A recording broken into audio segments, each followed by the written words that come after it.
Lord, आप सबको जय मसीह की। परमेश्वर का पवित्र वचन पहला तस्सलुनीकियों अध्याय 5 आयत 18 में कुछ इस प्रकार से पाया जाता है, हर एक बात में धन्यवाद करो क्योंकि तुम्हारे लिए मसीह यीशु में परमेश्वर की यही इच्छा है।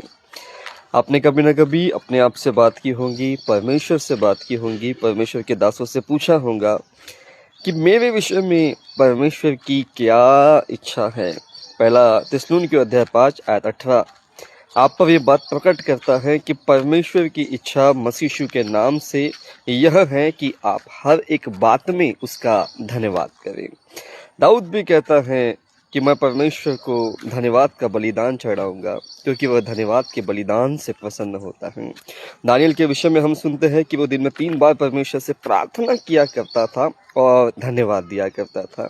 यदि आपके भीतर धन्यवाद देने वाला स्वभाव नहीं है तो स्वभाव को लाइए, क्योंकि परमेश्वर का वचन हमें सिखाता है कि हम प्रभु परमेश्वर को धन्यवाद ही का बलिदान चढ़ाएं। प्रभु की वाणी आपके लिए है, प्रभु की वाणी मेरे लिए, प्रभु की वाणी हम सबों के लिए है, जिसमें हम सीखते हैं कि परमेश्वर की यह इच्छा है कि हम उसे हर एक बात में धन्यवाद दें।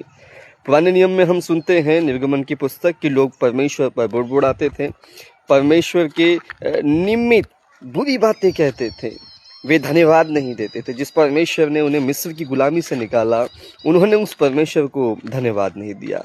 उनका बुड़बुड़ाना यहोवा को पसंद नहीं आया। तो प्रभु का वचन कहता है कि हम उसे धन्यवाद का बलिदान चढ़ाएं। प्रभु की इच्छा है कि आप अपने जीवन की हर एक बात में उसे धन्यवाद दें। अच्छी बातों के लिए भी धन्यवाद दें, यदि कुछ दुख संकट क्लेश है उसमें भी आप धन्यवाद दें। धन्यवाद यदि आप दुख क्लेश संकटों में भी प्रभु को देते हैं तो प्रभु उन सब को हटाकर महिमा में बदलने वाला परमेश्वर है। कुछ चीज़ें ऐसी होती हैं जो हमें लगता है कि हमारे अनुसार नहीं हुई, हमें दुख पहुंचता है, लेकिन कभी आपने महसूस किया होगा कि कुछ पल बाद हमें उससे भी बेहतर चीज़ें मिलती है और हम ये कहते हैं कि अच्छा हुआ हमें उस घड़ी वो नहीं मिला। यदि वो मिल गया होता या वो वस्तुएं मिल गई होती या वो आशीष मिल गई होती तो आज जो हमारे पास है वो न होता।